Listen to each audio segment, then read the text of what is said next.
అంటున్నాడు. పలు జిల్లాల్లో పగటిపూట రికార్డు స్థాయి ఉష్ణోగ్రతలు నమోదవుతున్నాయి. ఉదయం నుంచి సాయంత్రం వరకు ఎండ తీవ్రతతో పాటు వడగాడ్పులు కూడా తొడవడంతో బయటకు వచ్చేందుకు ప్రజలు భయపడుతున్నారు. అయితే బుధవారం కూడా పలు జిల్లాల్లో ఎండ తీవ్రత ఉంటుందని వాతావరణ శాఖ పేర్కొంది.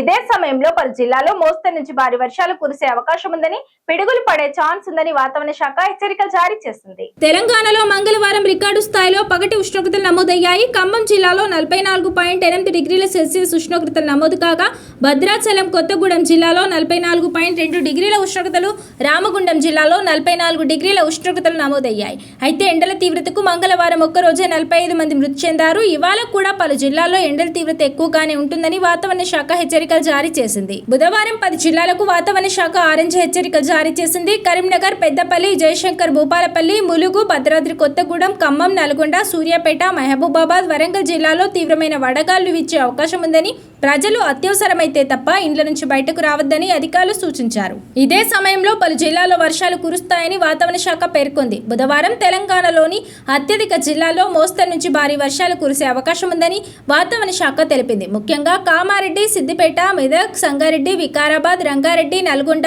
నాగర్ కర్నూల్, వనపర్తి, జోగులాంబ, గద్వాల్ జిల్లాలో వర్షాలు కురుస్తాయని వాతావరణ శాఖ అంచనా వేసింది. ఇదే సమయంలో ఈ జిల్లాల్లో గంటకు 40 నుంచి 50 కిలోమీటర్ల వేగంతో ఈదురు గాలులు వీస్తాయని, పిడుగులు పడే అవకాశాలు కూడా ఉన్నాయని, అప్రమత్తంగా ఉండాలని హెచ్చరికలు జారీ చేసింది. మంగళవారం రాత్రి నుంచి హైదరాబాద్ నగరంలో వర్షం కురుస్తోంది. నగర వ్యాప్తంగా ఉరుములు, మెరుపులతో కూడిన తేలికపాటి నుంచి మోస్తరు వర్షం పడింది. బుధవారం తెల్లవారుజామున నగరంలోని పలు ప్రాంతాల్లో వర్షం పడింది. అయితే బుధవారం, గురువారాల్లో హైదరాబాద్ నగరంలోని పలు ప్రాంతాల్లో వర్షాలు కురుస్తాయని, ఉరుములు, మెరుపులతో పాటు భారీగా ఎదురుగాలు వీచే అవకాశం ఉందని, ప్రజలు అప్రమత్తంగా ఉండాలని వాతావరణ శాఖ అధికారులు సూచించారు. తెలంగాణలోని సీఎం రేవంత్ రెడ్డి సర్కార్ కీలక నిర్ణయాలు తీసుకుంటోంది. జూన్ 2వ తేదీన తెలంగాణ అవతరణ దినోత్సవం సందర్భంగా కొత్త పథకాలను అమలు చేసేందుకు సిద్ధమైంది. ఇదే సమయంలో రాష్ట్రంలోని గ్రామ పంచాయతీ సిబ్బందికి సీఎం రేవంత్ రెడ్డి శుభవార్త చెప్పారు. ఐఏఎస్ అధికారులకు నెల సమయానికి జీతాలు అందినట్లే గ్రామ పంచాయతీ సిబ్బందికి కూడా వేతనాలు అందించాలని స్పష్టం చేశారు. పంచాయతీరాజ్, గ్రామీణాభివృద్ధి శాఖపై ఉన్నతాధికారులతో సీఎం రేవంత్ రెడ్డి సమీక్ష నిర్వహించారు. ఈ సందర్భంగా అధికారులకు పలు కీలక సూచనలు చేశారు. గ్రామ పంచాయతీ సిబ్బంది జీతాలు చెల్లించడానికి ప్రభుత్వం ప్రతి నెల 50 కోట్లు ప్రత్యేకంగా నిధులు మంజూరు చేస్తామని చెప్పారు. అవుట్సోర్సింగ్, కాంట్రాక్ట్ ఉద్యోగులు అనే తేడా లేకుండా ప్రభుత్వంలోని అన్ని శాఖల పరిధిలోని ఉద్యోగులకు మొదటి తారీఖుని జీతాలు అందేలా చూడాలని స్పష్టం చేశారు. సిబ్బంది జీతాలు ఒక్కరోజు ఆలస్యమైనా సహించబోమన్నారు. స్వంత ఆదాయంపై గ్రామ పంచాయతీల స్వతంత్రతను నిర్వీర్యం చేస్తూ గత ప్రభుత్వం తొలగించిన నిబంధనను పునరుద్ధరించేందుకు చర్యలు తీసుకోవాలని ముఖ్యమంత్రి అధికారులకు సూచించారు. తెలంగాణ పంచాయతీరాజ్ చట్టం 2018లోని సెక్షన్ 73 ప్రతిపాదిత సవరణ ప్రకారం గ్రామ పంచాయతీ స్వంత ఆదాయాన్ని ట్రెజరీ ఖాతాలో కాకుండా బ్యాంకు ఖాతాలో జమ చేసే విధంగా సవరణ చేయాలని అధికారులను ఆదేశించారు. పెన్షన్ పంపిణీ విధానంపై సీఎం రేవంత్ రెడ్డి అధికారులకు కీలక ఆదేశాలు ఇచ్చారు. పోస్టల్ శాఖ ద్వారా అందజేస్తున్న ప్రస్తుత పెన్షన్ పంపిణీ విధానాన్ని మార్చి నేరుగా లబ్ధిదారుల బ్యాంకు ఖాతాలో జమ చేయాలని చెప్పారు. పెన్షన్లు అర్హులకు మాత్రమే అందేలా చర్యలు తీసుకోవాలని, ముఖ్యంగా ఓటర్ గుర్తింపు కార్డు, ఆధార్, ఎస్ఈపిసి సర్వే డేటా ఆధారంగా పెన్షన్లను క్రమబద్ధీకరించాలని చెప్పారు. కొత్త పెన్షన్ల మంజూరు విషయంలో మొదటి ప్రాధాన్యత ఇవ్వాలని ఆదేశించారు. జగిత్యాలలో సస్పెండ్ చేసిన ఆర్టీసీ డ్రైవర్ అశోక్ ను వెంటనే విధుల్లోకి తీసుకోవాలని ఆర్టీసీ రీజనల్ మేనేజర్ కు వినతి పత్రం అందజేశారు. కరీంనగర్ ఎమ్మెల్యే గంగుల కమలాకర్, ఇతర బీఆర్ఎస్ నాయకులు.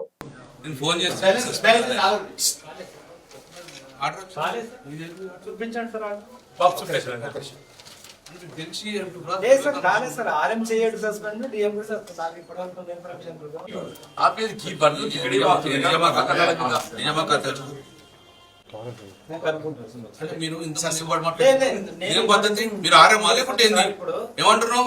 మాకు తెలియకుండా ఎట్లా చేస్తాడు, ఎట్లా చేసినట్టు అన్నవరా మీరు మాకే అబద్ధం మాట్లాడతారా? మీరు డిఎం కూడా చేయరంట కదా, మీరు ఎందుకు ఉన్నట్టు ఆరం ఎందుకున్నట్టు ఇన్ఫర్మేషన్ లేకపోతే మేము మాట్లాడినప్పుడు ఏమంటారు? చెయ్యనయ్యారు, ముచ్చట్లేదు, ఎవడు చేస్తాడు అని బెదిరిత్తిరి, మేము ఎట్లయింది అంటారు?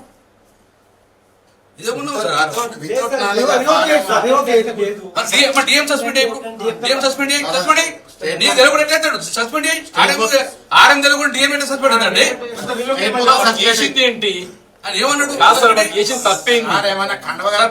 సార్ ఒక్క మాకు వచ్చిన ఇన్ఫర్మేషన్ మీకు రాకపోతే తప్ప చెప్పండి ఆర్ఎం గారు చెప్తుండు సస్పెన్స్ బూటకం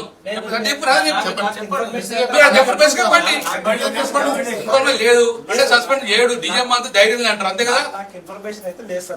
లేనప్పుడు మీరు 1000 కోట్ల రూపాయల మరో కుంభకోణానికి పాల్పడ్డ కాంగ్రెస్ సర్కార్ ఆధారాలతో బయటపెట్టిన మాజీ మంత్రి ఎమ్మెల్యే హరీష్ రావు శంషాబాద్ లోని పెద్ద షాపూర్ లోని 180 ఎకరాల భూమి ప్రభుత్వ భూమి అని ఆర్టీఓ హైకోర్టులో అఫిడవిట్ దాఖలు చేస్తే కేవలం 4 రోజుల వ్యవధిలోనే అది ప్రైవేట్ వ్యక్తులకు చెందిందిగా ఎంఆర్ఓ హైకోర్టులో అఫిడవిట్ దాఖలు చేసిండు.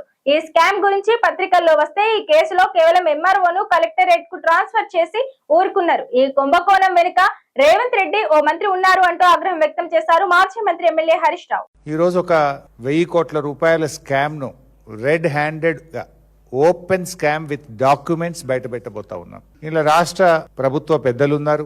రాష్ట్రంలో ఈరోజు కేబినెట్ మంత్రిగా పనిచేస్తున్న మంత్రి గారి పేరు మీద కూడా భూములు ఉన్నాయి. దీని వెనుక ముఖ్యమంత్రికి అత్యంత సన్నిహితుడిగా పేరు పొందిన వ్యక్తి, రాష్ట్ర ప్రభుత్వంలో ఒక కార్పొరేషన్ గా పనిచేస్తున్న వ్యక్తి ఈ స్కామ్ వెనుక ఉన్నారు. ముఖ్యమంత్రికి కళ్ళు చెవులు అంతా ఆయనే అని, ముఖ్యమంత్రికి అత్యంత సన్నిహితుడిగా రాష్ట్ర ప్రభుత్వ వర్గాల్లో చెప్తున్నటువంటి వ్యక్తి కూడా ఈ స్కామ్ వెనుక ఉన్నట్టుగా మాకు తెలుస్తా ఉంది. ఇది ముఖ్యంగా శంషాబాద్ మండలం పెద్దషాపూర్ గ్రామంలో సర్వే నంబర్ 173 నుంచి 183 మధ్య ఉన్నటువంటి భూమి. ఈ 180 ఎకరాల ప్రభుత్వ భూమిని ఈరోజు ప్రైవేటు వ్యక్తులకు దారాదత్తం చేసే కుట్ర జరిగింది. ఈ భూముల విషయంలో హైకోర్టులో కేసు ఉంది.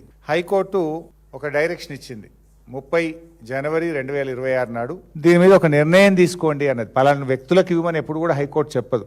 హైకోర్టు ఏం చెప్తుందంటే ఈ పిటిషన్ వచ్చింది, దీన్ని విచారించండి, దీని మీద తగిన నిర్ణయం తీసుకోండి అని చెప్పి చెప్తుంది హైకోర్టు. 30 జనవరి 2026 నాడు హైకోర్టు చెప్పింది. 24 ఫిబ్రవరి 2026 రోజు ఆర్డీఓ గారు హైకోర్టులో అఫిడవిట్ ఫైల్ చేయడం జరిగింది. ఇది ఆర్డీఓ గారి అఫిడవిట్. ఇది కూడా మీకు పబ్లిక్ డొమైన్ లో పెడతాం. ఇది హైకోర్టు జడ్జిమెంట్ లో కూడా ఈ అఫిడవిట్ స్పష్టంగా మెన్షన్ చేసినారు. High court judgement is a public document, nothing secret. ఇది హైకోర్టు ఆర్డరు. హైకోర్టు ఆర్డర్ లోనే స్పష్టంగా ఆర్డీఓ గారి ఆర్డర్ కూడా ఉంది.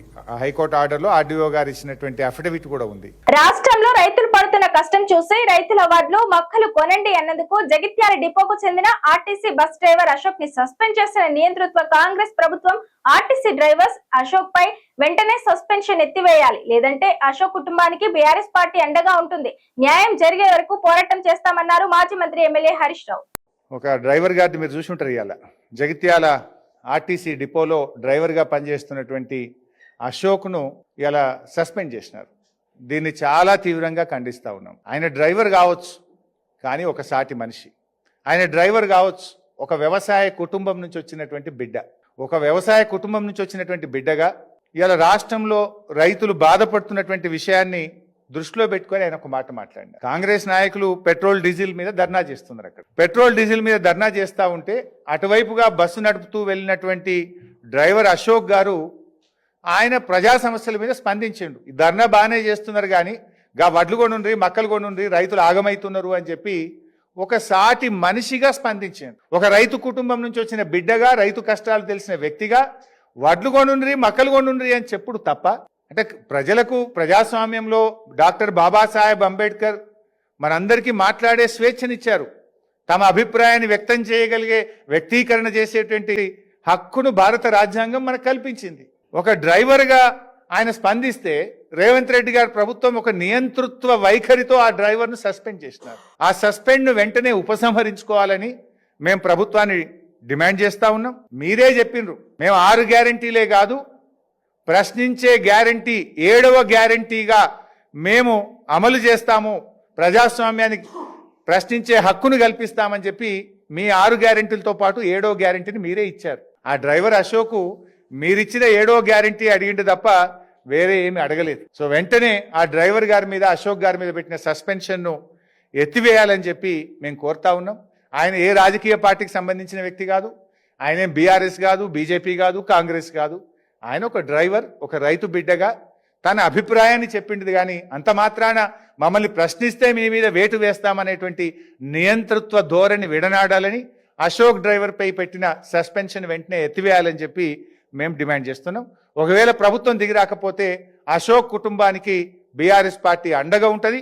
న్యాయ పోరాటానికైనా, ప్రత్యక్ష పోరాటానికైనా బీఆర్ఎస్ ఆయనకు న్యాయం జరిగేదాకా ఆయన వెంట ఉండి పోరాటం చేస్తాం. కేసీఆర్ హయాంలో 3,000 కోట్ల ఫిక్స్డ్ డిపాజిట్లతో ఉన్న సింగరేణి సంస్థ రేవంత్ హయాంలో 4,000 కోట్ల ఓడికి పోయింది. సింగరేణికి 1,000 కోట్ల బకాయిలు చెల్లించకుండా ఆర్థిక సంక్షోభంలోకి నెట్టి సింగరేణి భవిష్యత్తును ప్రశ్నార్థకం చేసిండు రేవంత్ రెడ్డి. ఇప్పుడు మొత్తం రాష్ట్ర ఓడి కంటే సింగరేణి ఓడి ఎక్కువ.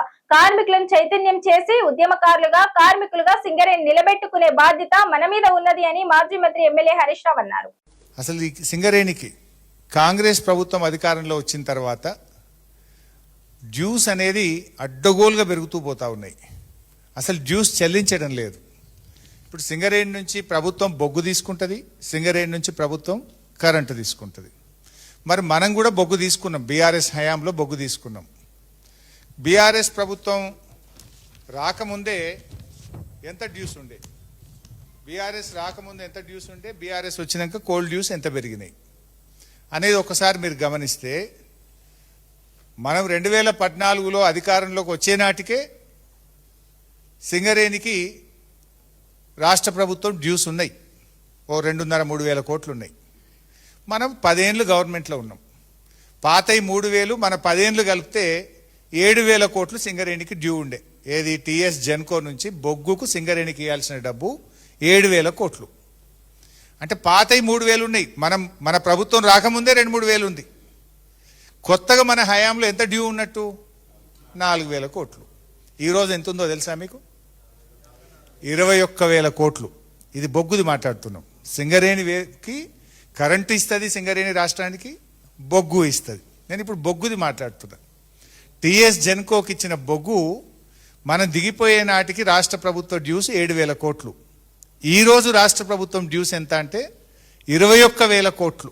అంటే ఎంత పెరిగింది? 2.5 సంవత్సరాల్లో 14,000 కోట్లు పెరిగింది. 7 నుంచి 21.